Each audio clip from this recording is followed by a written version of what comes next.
Shorts, a LinkedIn Live series brought to you by SecureWorks. In this series, we host short and snappy conversations around trending cybersecurity topics. Today, we're here with Tony Adams. He's part of our counter threat unit here at SecureWorks as a security researcher, and myself, Stacy Leidwinger, part of our marketing team. Today, Tony's here to talk about some new advancements we're seeing around deepfakes and how threat actors are leveraging them in order to wreak havoc. And specifically, Tony's going to dive into some of his research talking about, is AI making these deepfakes more believable?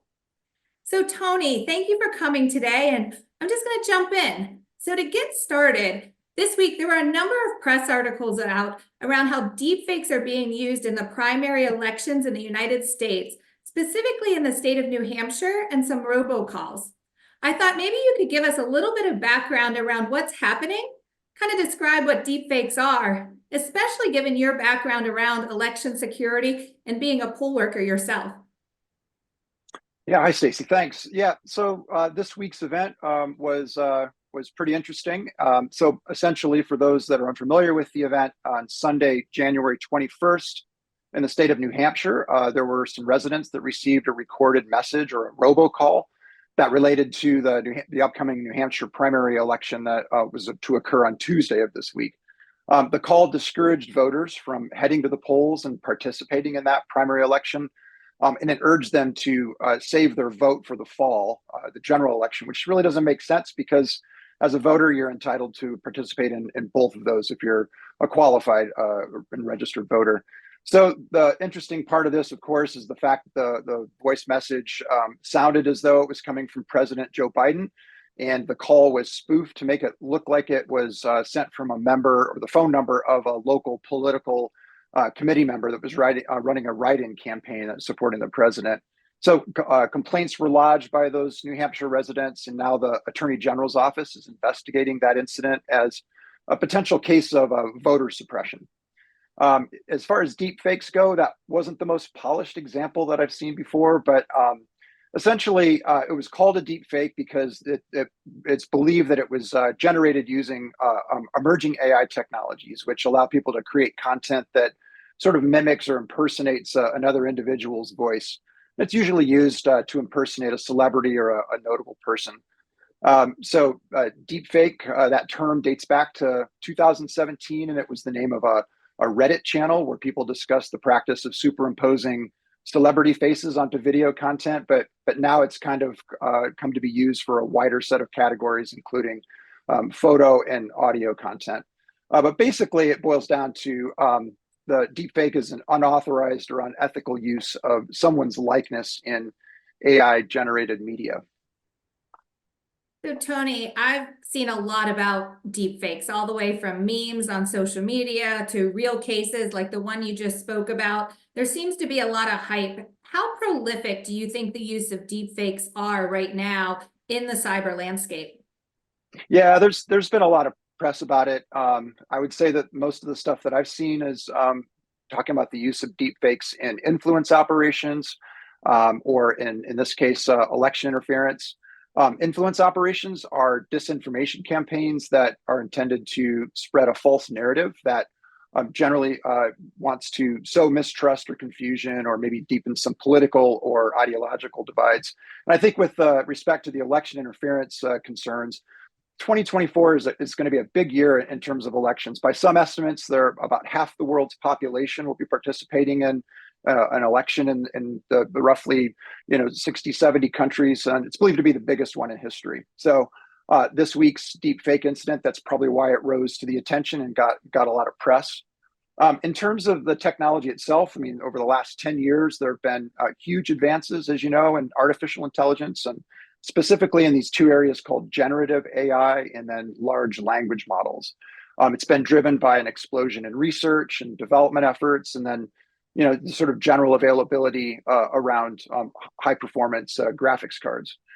In the last 2 to 3 years, though, there have been lots of doors open to average internet users to go and play with AI-assisted content creation tools.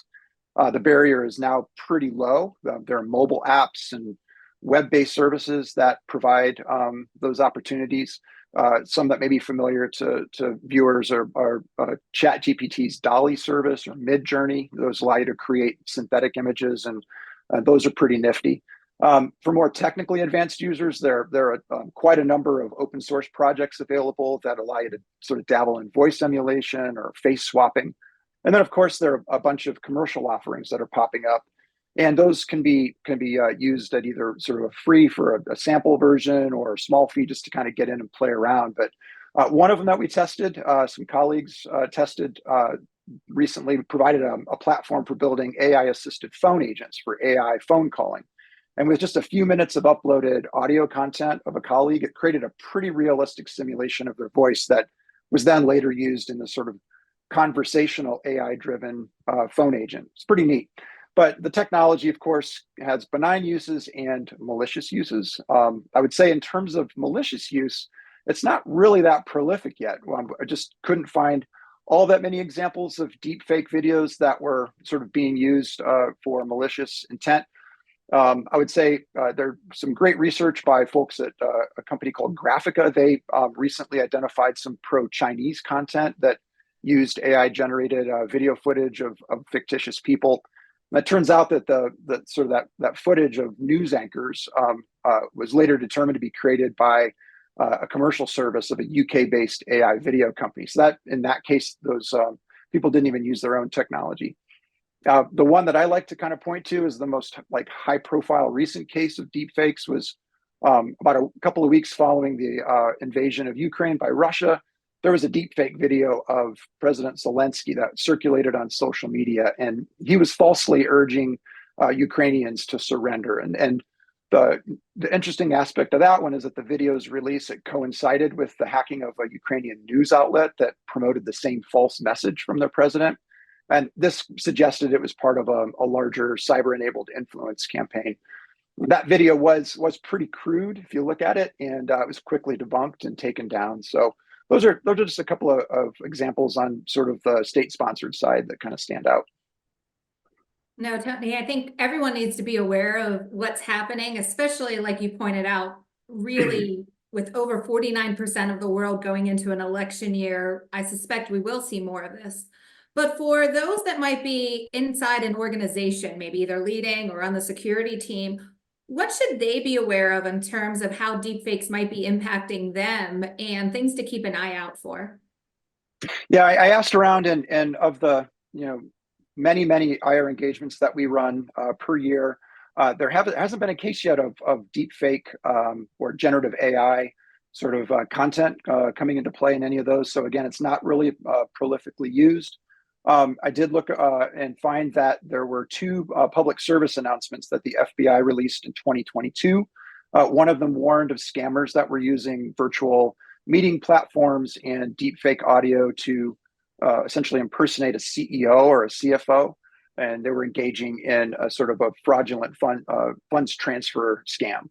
The scammer would post a profile picture of the senior executive in that sort of meeting platform and claim that they couldn't come on video because of camera issues, and then use deepfake audio to sort of impersonate that person. So that was a PSA that came out based on complaints that were being raised. Another PSA that year warned of deepfake audio and stolen PII being used in a sort of fraudulent application for remote work positions. And then there was a fraudulent scam in 2023, just last year, that used a deepfake video of a leading UK TV personality to pitch an investment app. So that one kind of stood out. Unfortunately, in 2023, the FBI released another PSA that came out about malicious actors attempting to harass or extort individuals using synthetic content that was manipulating photos or videos of target victims. And so some of those victims included minors along with non-consenting adults, and the threat actor would essentially threaten to publicly expose the synthetic versions unless the victim sort of gave more content or carried out some other demands. So as far as threats to organizations, we really kind of believe that deepfakes are going to come into play in those CEO fraud cases. And really the things to sort of look out for to spot that kind of sort of attack is you're going to have a CEO or senior executive that contacts you via a messaging app or email. And this is where the deepfake content would come in, where it would simulate that senior executive. And there would be an urgent task, usually involving some sort of sensitive situation like a merger or a tax issue or accounting error or late payment.